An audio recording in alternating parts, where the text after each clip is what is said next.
We can't switch off from this job. We go home and we think about it. There's a lot of stress, a lot of responsibility. It's life and death so many times.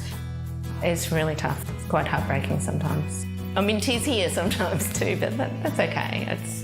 That's a normal reaction.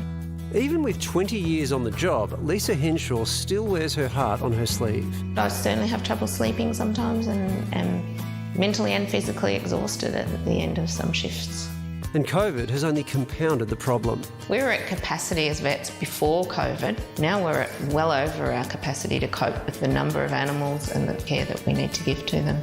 That's because the pandemic has resulted in the biggest boom in pet ownership in Aussie history. 69% of households now have a pet. That's an 8% increase in 2 years. What the COVID pandemic has done is put restrictions on our workforce, people getting sick with COVID, having to quarantine, not being able to come to work, and that's where we've seen some closure of veterinary practices and a reduction of their hours. We actually needed more staff and more time, but we had less staff and less time.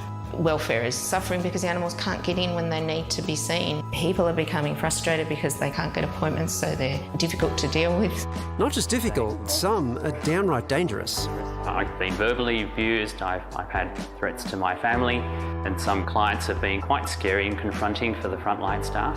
The nurses cop a lot of it. Abuse about perhaps costs and availability. People just see what they pay and think that's all going to some vet or practice owner's pockets. It's not. But they don't realise none of this is subsidised by the government. At the end of the day, we're just here to try to make a difference and make the pets better.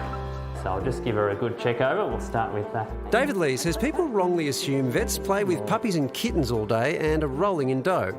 We work long hours, we have a high workload. We do have to deal with, pet grief and euthanasias. There's a high level of emotion in our profession. We form a very strong bond with our patients and the owners of those patients.